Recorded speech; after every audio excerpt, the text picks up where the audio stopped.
We are learning new details today from Barrie police regarding the grisly murders of at least 2 men. The victims were killed and dismembered, and after the search of a homeless encampment that lasted more than a week, 1 man was charged. Good afternoon. A warning, some of the details on this case are disturbing. The murders occurred earlier this year. There was an extensive search of a homeless encampment earlier this month, but police were tight-lipped on their investigation. They spoke for the first time in the last hour. CTV's investigative reporter Jon Woodward just stepped out of that news conference and joins us live with more details. John. Nathan, we got our first glimpse into what police believe their investigation has uncovered about an alleged multiple murderer. The investigation, one officer described as their largest ever here in Barrie, though many questions still remain. We learned something new about 52-year-old suspect Robert Ladouceur, the unemployed man known as Tattoo Rob, arrested this month and hit with dozens of firearms and drug charges, as well as fleeing from police. Later charges with first-degree and second-degree murder, as well as indignity to a human body. The victims, 45-year-old William Blake Robinson, he believed to be murdered on January 18th and his body dismembered shortly after that. 41-year-old David Kyle Cheesquay, murdered on July 28th, his body dismembered too. Police say the three knew each other. All of the residents at a homeless encampment in Barrie that was that site of that long search with 2 other sites. Here's what the Barrie police had to say today. What began as a missing person investigation in January of this year was grown into one of the largest investigations Barrie police have ever had. Numerous criminal code search warrants have been prepared and executed during this investigation, which have supported 33 criminal charges that the accused now faces. With any criminal investigation, the bravery and courage of witnesses to come forward adds valuable insight to the case being built. I want to acknowledge our sincere appreciation to all those who assisted. Before I begin, I would like to start by acknowledging the friends and families of the victims.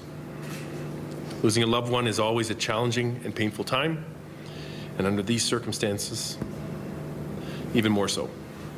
On behalf of the Barrie Police Service, I offer you our deepest condolences. I want to reassure our community that this appears to be an isolated occurrence. We are not looking for any additional suspects, nor do we believe that there are additional victims. However, as was mentioned, this remains an ongoing investigation, and if any information comes forward that leads investigators to believe there are additional suspects, victims, or criminal events, those will absolutely be addressed. As you just heard, the police put to rest some of the speculation here that there were more victims. Going forward, the police say it is now up to the courts, with an appearance for Mr. Ladouceur expected on Friday. And as for residents here, they are still coming to terms with something this gruesome happening in their community. Reporting live from Barrie, I'm Jon Woodward. Back to you. Thank you, John. Now to the search near Bluffers Park for a man who's now been missing for more than a day and a half. He was thrown from a jet ski Sunday night and disappeared into the water. CTV's Jon Musselman is back at Bluffers Park Beach this afternoon as this search continues. John, what's the latest? Well, still no sign of this missing jet skier, Michelle. We can tell you that boats were out in the water this morning. We'll actually go to some video now that was shot this morning from the CTV helicopter. In that, you will see the Toronto Police Marine Unit. There is a diver in the water. This is about 2 kilometers east of Bluffers Park, so obviously they have taken into account the wind and the current. That was a search area they were focusing on, but about an hour after that, the boat moved on, so we still have no sign of this missing jet skier. We'll take you back to Sunday night around 9:15 p.m. Police said they were called here, a man and a woman on a jet ski. The man did not have a life jacket on. The woman did. He was thrown from the jet ski and has not been seen since. She was able to get back on the jet ski and was helped ashore by another nearby jet skier. Now, we did speak to a jet ski rental company today. They don't know where this was rented from, but they do suggest that there are some issues with safety and who's renting out these jet skis to people who may not have the ability or the skill or the knowledge to be out on the waters. Here's what he had to tell us. With us, you have to be 21 plus. We have it's a 30 to 40 minute training course that we do. which we go over the rules of the water, how to operate safely, what to do in case of an emergency. And then the other thing that's different with us is in each of our jet skis, we have a control module. That control module, one, gives us oversight on exactly where the vessel is at all times if anything happens to it, but it also limits their speed close to shorelines. If they enter an area they're not supposed to go into, an audible alarm comes on, which is extremely annoying, and it's... Now, in this situation, we were told by police yesterday that the man operating the jet ski and his passenger were not strong swimmers, so that is a key issue involved here as well. It was also dark on the lake when this happened. Meanwhile, the search continues at this hour. Reporting live, I'm Jon Musselman. I'll send it back to you. Appreciate the update, John. Thank you. And still to come this half hour, a sewage spill contaminates a local creek. What the city is saying about it. We have more news in a moment, but first, here's a live look at the city this afternoon. A mixture of sun and cloud on this Tuesday, a bit cool but comfortable. For some, it's still shorts and t-shirt weather, but for others, it's sweater weather. There's also a chance of some showers. Lindsay Morrison is here with how things are doing right now. Hey, Lindsay. Yeah, Nathan, no judgment on how anyone is dressed today because, yeah, you're right to believe that it is still summer, but yeah, there is a hint of fall out there again today. And you're right, we're tracking a few showers. These are actually lake effect rain showers extending from Stratford over toward Brantford. A few showers creeping into the Georgetown area, and then Beaverton over toward Brighton. We're seeing some active weather as well, thanks in part to some gusty winds that are coming from the west and the northwest, gusting upwards of about 30 kilometers per hour in the city of Toronto. So once again, at this hour, we find our temperature in the teens. It is 18 degrees right now locally. It's only 15 in Peterborough and 13 in Barrie. Yeah, it's starting to feel a little bit like summer's over, but don't worry. There is some warmer air in store a little later this week, but today, this afternoon specifically, we're going to watch for the chance of showers and the risk of thunderstorms. We'll detail what you need to know for a very sunny day tomorrow. Coming up for now, Michelle, over to you. Thanks, Lindsay. Now to Prime Minister Mark Carney's visit to Germany. Defense spending was in the spotlight this morning as the Prime Minister announced Germany is one of two contenders on the short list for Canada's new submarine program.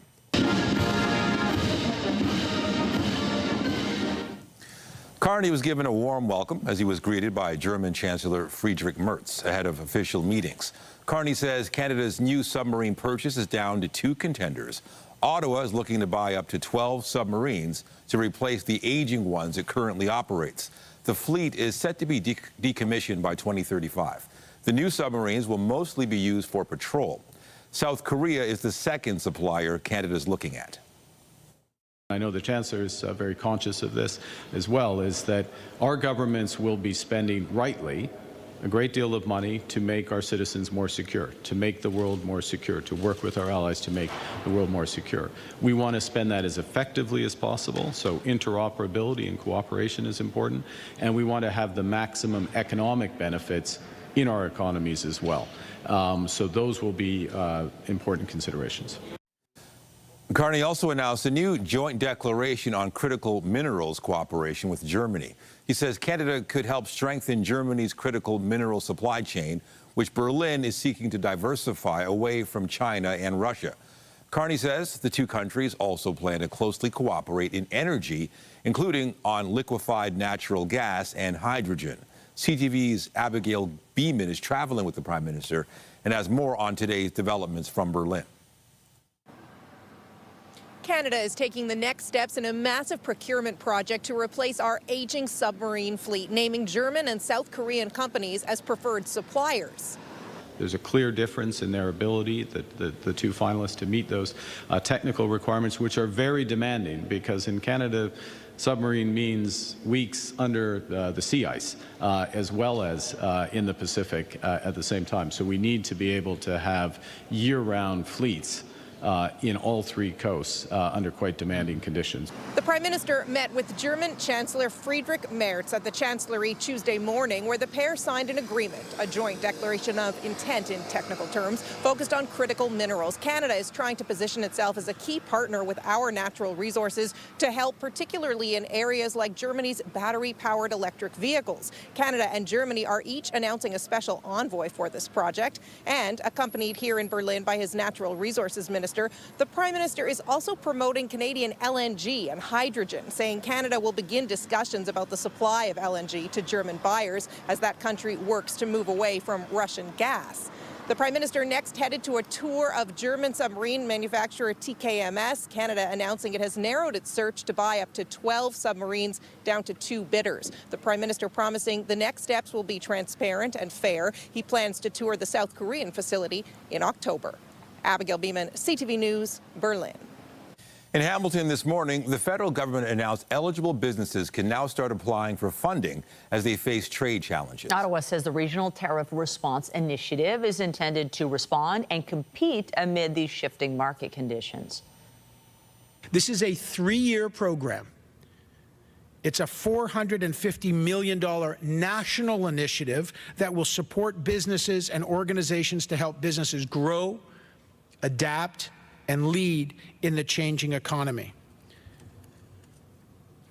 Part of that $450 million, almost $160 million, will be here in Southern Ontario. This includes investing in digital tools and automation to boost productivity, to enhance competitiveness, to strengthen our domestic supply chain, to enhance internal trade and market diversification, and enable greater resiliency among Canadian businesses.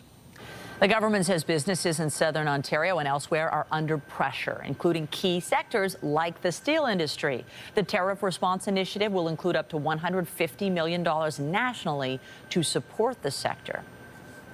U.S. President Donald Trump is suggesting he'll deploy more troops to more American cities. That would extend his controversial crackdown in the U.S. Capitol. CTV's Michael Couture has details on the backlash and which major urban centers could be next. Next should be Chicago, because as you all know, Chicago is a killing field. The U.S. president taking aim at one of the country's biggest cities, claiming the crime rate is out of control. 2 weeks after deploying the National Guard to Washington, troops were seen overnight carrying guns in the Capitol.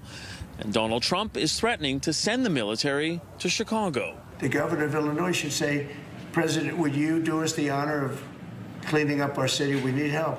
They need help. Governor J.B. Pritzker says they don't, pointing to Chicago police stats, saying crime has dropped in the last 12 months. Murders were down 31% over the same period last year. Shootings have dropped by 36%, and vehicle thefts were down 26%. What President Trump is doing is unprecedented and unwarranted. It is illegal. It is unconstitutional. It is un-American. The Washington Post reports a mission to Chicago would have parallels to the deployment to Los Angeles in June. 2 months ago, 4,000 members of the National Guard and 700 active duty Marines descended on L.A. following a series of protests against U.S. immigration and customs enforcement. And some Chicago residents welcome the move. It needs to happen. It's no law and order. I mean, if you got the National Guard right there, are you going to rob somebody right there in front of the National Guards? No, you're not. Democratic lawmakers are pushing back, calling Trump's move an authoritarian power grab. I don't like a dictator. I'm not a dictator. I'm a man with great common sense, and I'm a smart person. Michael Couture, CTV News, Ottawa. British rock band Oasis wrapped up its set of much-anticipated concerts at Rogers Stadium last night.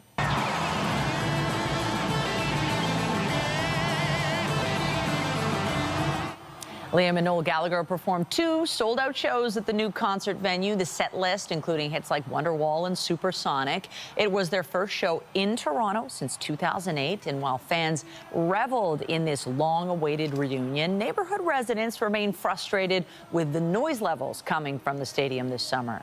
Ward 6 Councillor James Pasternak, who represents the ward of York Centre, released a statement which reads in part, "These concerts can be heard miles away, and we feel the venue operator can turn down the volume significantly and still offer a strong concert experience. Something must be done. Just because it is technically in compliance does not mean it meets acceptable levels for the community." The city has previously said all events have been compliant with permitted noise levels. CTV News has reached out to Live Nation, which operates the venue but has not received a response. Next up, heavy metal band System of a Down takes the stage at the venue early next month, followed by folk singer Hozier to wrap up the concert season. A motorcyclist is dead after a crash in Brampton. It happened yesterday afternoon on Heritage Road near Beauvais Drive, Peel police say the motorcycle collided with another vehicle just before 5 p.m. The motorcyclist died at the scene. The driver of the other vehicle is cooperating with the investigation. Peel police are asking anyone who saw the crash or who has dash cam footage to contact police.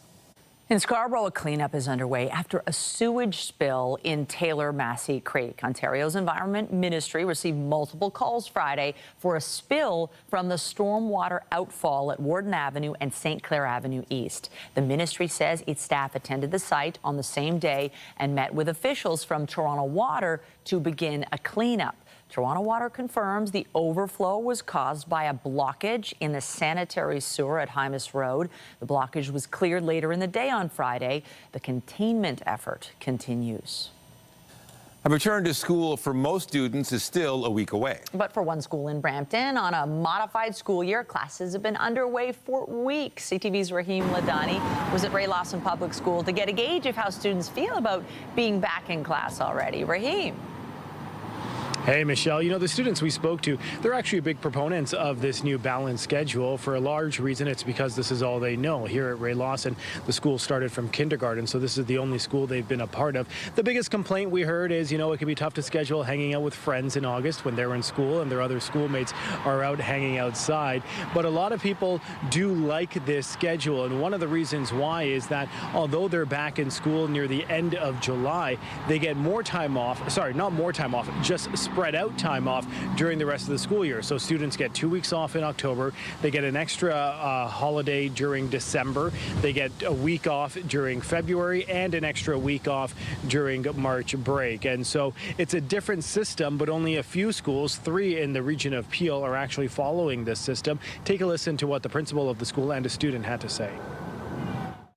Fewer breaks means less loss of learning for students. So staff are not having to do as much review when students come back from a break. For example, when the students started at the end of July, the students had only been away from school for 4 weeks. They hadn't forgotten everything that they had learned in June. The first week of school, we did some review of grade 7. You know, it was super easy because I remembered everything from the previous year. But I know my other friends in different schools who don't have the balanced calendar, they have a really hard time getting back to the schedule.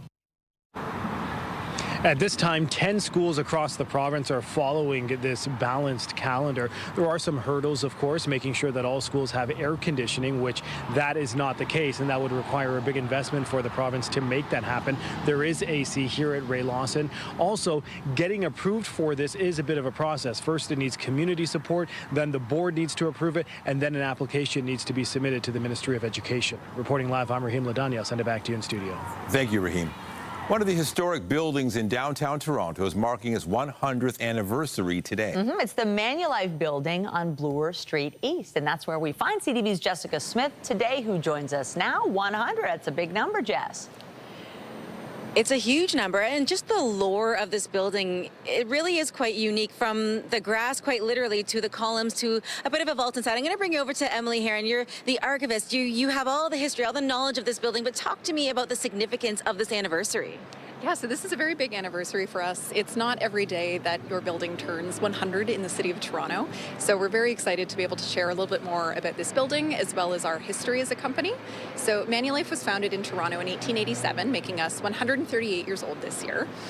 Canada is our home market, and today Manulife serves 1 in 4 Canadians. I think this anniversary is very important to not only the community but our colleagues, because it allows us to reflect on the history of the building, but also what it's meant to be a colleague here at Manulife in the last 100 years. And I know obviously to be going inside you have to work here, but I don't think a lot of folks know that you can kind of walk the grounds. You got to be careful with the grass, especially at the front because it's special grass, but you can actually come in and kind of take a bit of a self-tour just on the outside. But I want to talk about the lore of the lawn, because when I walked up, the grass, I'll be honest, looks fake. It looks kind of like a rug, but it's real. It is real, and we do get that a lot because it's so lush and green, but it's actually a heritage lawn. It was installed for the first time in 1926, so it's pretty much as old as this building, and it is so green because it is indeed golf course grass. Our chief gardener at the time, when this building opened, we had a lot of space to work with, so he really liked the grass at the Scarborough golf course, so brought some of it here. And I know this is such an iconic stretch here in the city, and you guys have Remembrance Day ceremonies here. You guys celebrate all the different kind of events. Why is it important to kind of incorporate the community into what is a fairly, professional space? I think because of our very unique location in the city of Toronto, our building can almost serve as a shared space, at least visually. And so we love to highlight events and other anniversaries that are very important to us and our values. So things like Pride and Remembrance Day, we're able to share on our flagpole or just even set up banners. It's so cool. And what's also really cool is there is a vault inside. We're going to get to that. I'm going to show you guys that tonight at 5 and 6. Emily, thank you so much. I'm going to send things back inside to Lindsay, and we're going to go into the vaults. Have fun, Jess. And today we are once again keeping a close eye on the Atlantic hurricane season. This is the time of year where things really start to heat up. There is one storm that we're tracking. It is once again not a threat to land. This is Tropical Storm Fernand. It has actually weakened somewhat. It could re-strengthen later today and maintain its tropical status. But again, no direct impact for us. Upper air pattern shows a deep trough over southern Ontario. That's keeping us cool. So are we done with the summertime heat? I don't necessarily think so. Next week, a little warmer again. Coming up, we'll take an early look at your Labor Day long weekend forecast. That's after this here on CTV News at noon. Stay with us. When you see it happen, send it to CTV News. Text 10400 from your screen to ours. Text 10400. Well, you can definitely feel it. Fall feels in the air, but we keep saying it's still summer. Although, I think if you're just going to work, these are great temps, especially if it's not raining. If you're looking to do some major swimming today, definitely would be a little bit fresh. But I find the kids don't always care. Yeah, they don't seem to care. Do you mind it? No, sweater weather, suit weather, which is kind of nice, so you can be comfortable wearing a suit. Yeah. That benefits me. I always just think how we have so many weeks of this ahead. So for me, I'm hoping that a little more summer warmth is going to return. Maybe next week. In fact, this long weekend, not looking so bad. Okay. A little warmer, drier than what we're experiencing. Well, we experienced yesterday and will experience today. Thursday also looks like it could bring some areas a little bit of a soaking, but tomorrow looks lovely. Weather is brought to you by the Presler Law Firm. Injury lawyers, you don't pay unless they win. And you know what? This morning, it was a lovely start to the day. We've had some clouds, but we've also had a fair amount of sunshine out there. I say this morning because this afternoon, we are in for a little bit of a change. Once again, we are going to experience, likely in most parts of the GTA, a couple of rounds, or at the very least, maybe one round of showers or even a thunderstorm. As we take a look at the satellite and radar, you'll find that we do still have this area of low pressure circulating. We've got gusty winds moving off the relatively warmer waters of the Great Lakes. They're actually trending several degrees warmer than normal. That's leading to some lake effect rain showers and storms in some cases. Also want to mention the risk of water spouts. So that looks like a tornado over water. It's generally less harmful than a tornado can be, but something to watch for if you're planning to be out in a boat later today on any of the Great Lakes. So there's where we're dealing with the wet weather, also off of Georgian Bay, in addition to Lake Huron, extending all the way into eastern sections of Ontario. For us here in the GTA, we've got our best chance of some showers or thunder showers about midway through the afternoon. Into the evening, conditions are going to clear out quite nicely. Your Wednesday looks sunny. It's going to be a little warmer too, but Thursday, make sure you bring those patio cushions inside because we are looking at periods of rain. Could be a decent soaking for some areas too. Relatively speaking, of course, it's been generally a bit of a dry summer. And then Friday, the chance of showers once again lingering, but I do think we will see some drier conditions as the day goes on. It is now 20 degrees in Toronto. That's nice. We've now made it past that 20-degree threshold, and we're forecasting an afternoon high of 21. That is still cooler than normal. 24 degrees is our average this time of year. Still, the evening looks pretty good. Keep an eye on the sky for the chance of showers. Maybe keep an ear out for a rumble of thunder. But overnight tonight, we truly dry out. 11 degrees for the low, single-digit lows in many areas once again. I think tomorrow is a good beach day, mainly sunny skies. plan on it being a little bit cooler than what we've experienced through a good portion of this summer, with highs in the low 20s, maybe up around 23 for us here in Toronto, which is an improvement from the last couple of days. Here is the 7-day forecast, so unsettled for Thursday and possibly Friday. There's an early week at your long weekend forecast, a little warmer, and certainly looks to be at this point a little drier. Nathan, I'll send it over to you. Thank you, Lindsay. The start of school is a week away, and for many kids, it's a time filled with both excitement and anxiety. And that's especially true for kids who will be heading to class and boarding a school bus for the very first time. CTV's Kimberly Johnson has more on a program helping new students and their parents prepare for the big day. Your turn to go. It's 4-year-old Logan's first step onto a school bus. Just like you do at home. With mom right behind, they're preparing for a big day. A little bit emotional that he's going into school. He's taking part in the First Riders program, run by Ottawa Student Transportation and the Ottawa Safety Council. He and other future kindergartners are learning all about the rules of the road and how to take the bus safely. Good job. Ahead of his first day. He's a little bit more like needs to know what's happening, and I'm a little bit, I like to know what's happening as well with the plans. So something like this is really good. Something like this is really helpful for kids that need the extra hand of what to expect. You want to stay in the one line? Kids learn how to wait for the bus. Good job. Get on and off and cross the street. Osta says about 55,000 students across the city take yellow buses like these every year. So there would be thousands of kindergarten students riding a bus for the first time each year. An event like today really goes a long way to reassure both students and parents that they can safely get to school and that it can be a whole lot of fun. And drivers say it's helpful for those behind the wheel too, because safety is paramount. I tell them, okay, there's going to be snow, so you might have to step over the snowbank and then get on the road, and kind of talk through all the little things that might happen so it's in the back of their head when it does happen. Who are you going to sit next to? Maybe a new friend? Ooh. For 3-year-old Rowan, this year is full of new possibilities. Yep. Go ahead, bud. Off you go. And with just a few more days until her first day of class, her parents are feeling relief. It seems like they're going to just take good care of her. Kimberly Johnson, CTV News. After the break, they're a big part of the mix out there on the roads these days, but they've sparked a sea of complaints. The crackdown on e-scooters and e-bikes just ahead.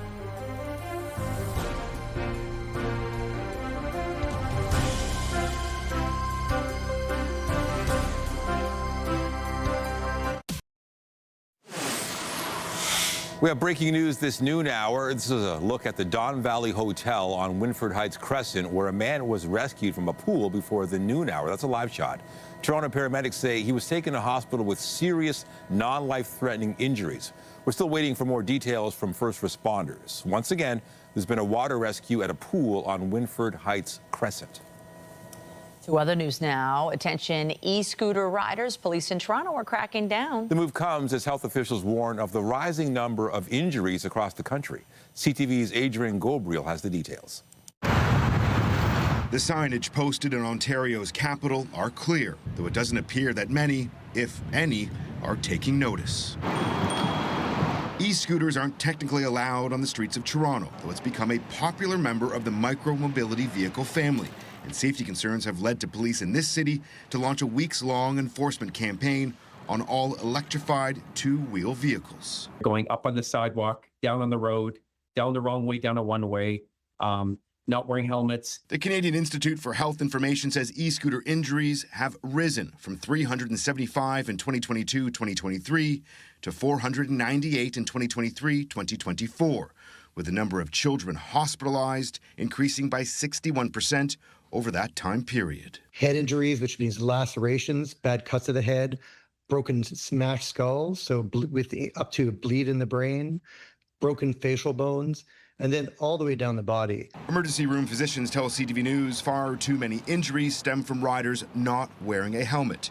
Those being hurt include pedestrians. I have seen them as patients, and I have a friend who has been struck twice. In Ontario, you must be 16 years old to ride an e-scooter, though there's a patchwork of bylaws across the country. One example, in Toronto, they're supposed to be outlawed. In neighboring Brampton, Ontario, a pilot program has taken to the streets. There's different information from province to province, and then within that from municipality to municipality. And these are the types of things that can cause a lot of confusion, but also put people in harm's way, because how do we follow consistent laws?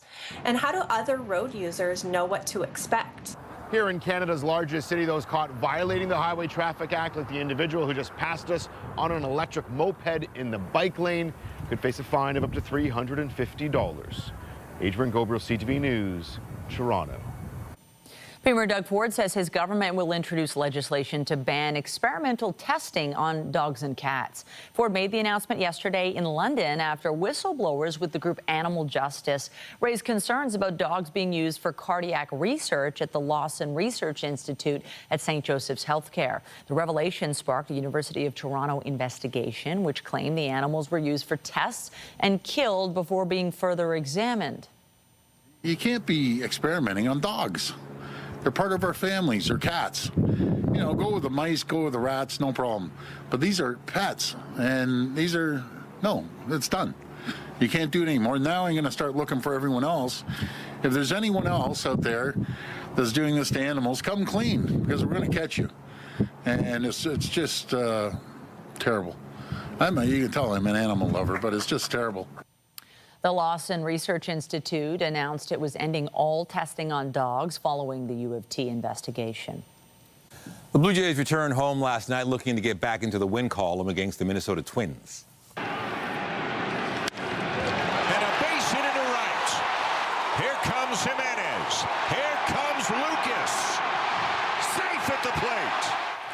Vladimir Guerrero Jr. made an immediate impact, returning to the starting lineup after missing several games with a hamstring injury he suffered last week. He drove in 2 runs, a big 6th inning for the Jays. They won the game 10-4. The two teams meet again tomorrow night. It's been an incredible year so far for Canadian women in sport, and now yet another major win to celebrate. Golfer Brooke Henderson won her 2nd Canadian Open last weekend, ending a 2-year drought. CTV's John Rao has the story. For Brooke Henderson, it was a moment to embrace after a masterful performance on home soil. The comeback is complete. The pride of Smith Falls, Ontario, back on top and showing once more why she's Canada's most successful golfer ever. This week was beyond special. To be able to finish it off and hoist the trophy again is extremely cool. It feels super surreal still. The win marking her 14th on the LPGA Tour and ending a 2-year drought.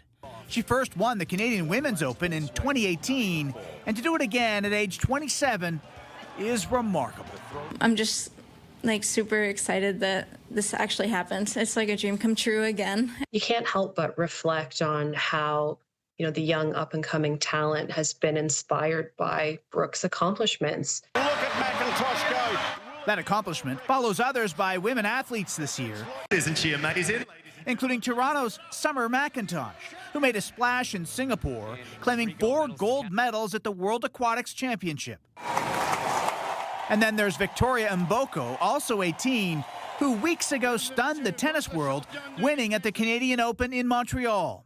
Though today fell short of expectations as she appeared at the U.S. Open for the first time, dominated by her Czech opponent, a 2-time Grand Slam champion.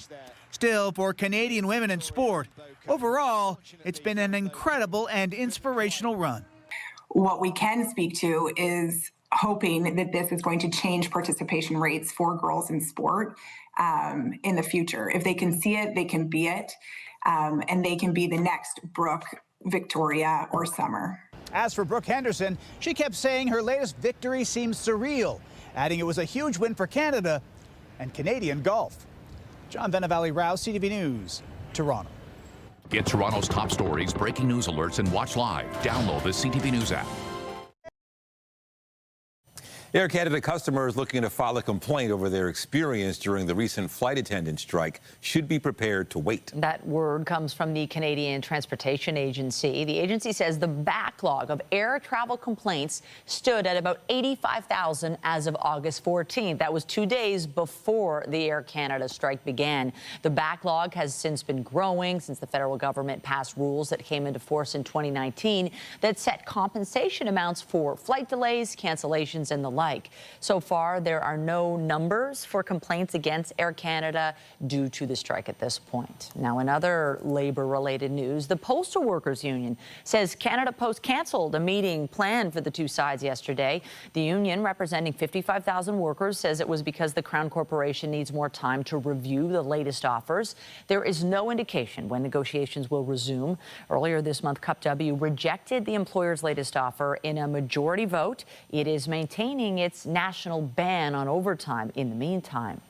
3.2 million new homes need to be built in the next decade to close the housing gap. That's according to the parliamentary budget officer, who says we are not currently on track to meet that requirement.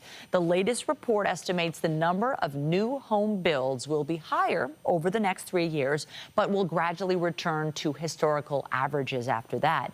It expects an average of 227,000 new homes to be completed a year for the next decades, and a total of about 2.5 million over that time frame. A new survey shedding light on the impact the trade war is having on Canadian shopping habits. Interact says 78% of those polled reported redirecting at least one monthly purchase from a big box or international retailer to a Canadian business since tariffs were first announced. A quarter say they are shifting 3 to 5 purchases a month, while a fifth are redirecting 6 or more. The company says its transaction data shows small and medium businesses consistently outpace larger merchants in year-over-year volume growth between April and July. The fight to save hundreds of ostriches in British Columbia is getting a boost. It comes from two high-profile Americans who insist the animals should be carefully studied, not culled. CTV's Andrew Johnson reports. These ostriches are getting some high-profile help from the man once trusted by millions for easy-to-understand medical advice. We have an incredible opportunity to advance science, something that just was handed to us. These birds are able to withstand this potentially devastating H5N1 avian flu virus, and why would we throw away this unique wisdom? Dr. Mehmet Oz previously offered to relocate the birds to his Florida ranch. Another supporter, New York billionaire John Catsimatidis, is calling for common sense to prevail. You know, the problem is common sense is not all that common. These are ancient, iconic birds, and now, I mean, they deserve to survive. The ostrich cull was originally ordered last December when birds at the Universal Ostrich Farm in the BC interior tested positive for avian flu. A few dozen of the birds died, close to 400 survived, and the farm has been fighting ever since to save those survivors they insist are safe. We have had no illness and no deaths on our farms for 223 days. They are thriving. Our herd of ostriches is a living vault of immunity. Oz, who is now responsible for U.S. Medicare, says the surviving birds are now resistant to avian flu and their antibodies should be studied for the good of other animals and humans. We have an opportunity to do something helpful for Canada, for the United States, and the global community in general. The Canadian Food Inspection Agency has maintained even though the ostriches appear healthy, they could still spread the virus. And if they're not killed, the virus could mutate and become more infectious to mammals, including humans. As it stands now, after the farm lost its federal appeal last week, the CFIA can move in at any time and destroy the herd. There is no word on when that could happen. Andrew Johnson, CTV News, Vancouver. Well, if you're trying to quit smoking, vaping is not the way to do it. That's according to new guidelines from the Canadian Task Force for Preventative Health Care. we lack the long-term data on the safety of e-cigarettes. They're not specifically designed for smoking cessation, so we don't know as well as we do for other approaches that they can actually lead to quitting smoking. We also don't want to get into a situation where we're switching one dependency or one addiction for another. So because there are so many preferable options, we are deciding to recommend against e-cigarettes. Those preferable options include nicotine replacements such as inhalers, patches, and gum, as well as behavioral interventions like counseling groups. Smoking rates have declined in recent years, but tobacco remains the leading cause of preventable disease and death in Canada. Now to concerns about the end of a mental health program tailored specifically to the Chinese community. It was run by the University Health Network and has now been folded into a general mental health program. CTV's health reporter Pauline Chan has more. Joy Luck recalls her parents urging her to drink some dust from their ancestral shrine to rid her of her blindness. It is so nonsense, but for Chinese, it is so common. And she found lack of cultural sensitivity also hampered her efforts to find treatment for her particular form of depression in Toronto. I have seen more than 10 psychiatrists. They could just speak English. And then I found that they really could not understand what I am saying. Her kind of struggles are why the Asian Initiative in Mental Health, or AIM, was founded in 2002. It was located at the University Health Network's Toronto General Hospital and Toronto Western. But on June 18th, it was abruptly closed, folded into the General Outpatient Mental Health Services at UHN. We made the change on a specific day, and as soon as that was made, we reached out as a hospital to all of the patients that were accessing care. Luck and many other patients say they received no such communication, calling the lack of consultation before the transition disrespectful or even racist. I am somebody who has published on the value of culturally adapted care widely. I know that it needs to be standard care. UHN says standardizing access to care will benefit not just the Chinese, but many equity-deserving groups. The wait times for the AIM program were 4 months. This change will bring the wait time down to 4 weeks. And that's simply because patients will have access to more mental health care providers. A petition now bearing hundreds of signatures is calling for the restoration of the AIM program, while a meeting was arranged with the hospital for today. The hour-and-a-half-long meeting included several representatives from the hospital as well as from the Chinese community, with UHN aiming to reassure the community.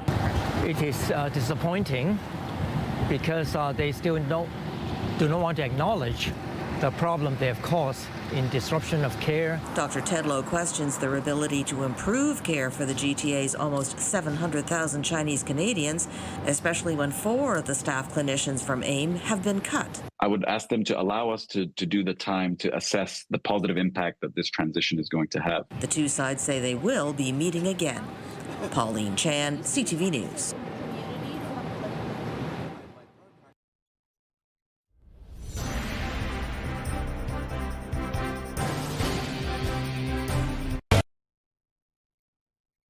Toronto students are gearing up for a return to class, and there was an event this morning to make sure as many as possible will be equipped for a successful school year. The Children's Breakfast Club and its partners hosted their largest backpack giveaway ever. Families are having a really, really hard time.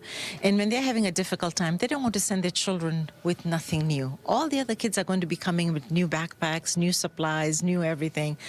Like any parent, they don't want to disappoint their child. So we are here to help out. The first delivery of more than 2,000 backpacks is being distributed to students and families at Yorkgate Mall, and families will continue to be supported throughout the month of September. This year's event also carries a special community focus. Toronto Medical, Fire and Police Services are taking part to share important safety information and to help out. I mean, I can't think of any better way to support the city and support our communities here. It's specifically helping the youth, helping them get a good start on getting their education for school, which is obviously something that we all want to encourage. I mean, that we like working with the kids, we like supporting them and making sure that they've got what they need. And officers from across the city gathering to assist with distributing the backpacks. The unofficial start of fall arrives today as the pumpkin spice latte returns to Starbucks. The PSL, as the kids call it, was first introduced by Starbucks in 2003 and has become its most popular seasonal drink. The coffee chain sells roughly 20 million worldwide each year.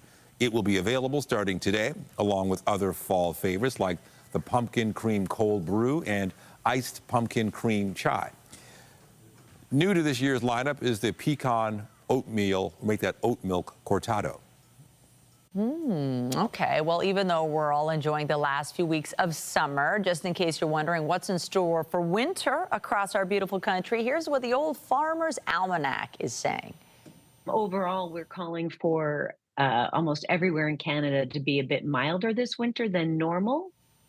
So for most of us, no need to worry about braving a brutal winter. According to the Almanac, the northern regions and the Maritimes can expect a snowy and warmer season.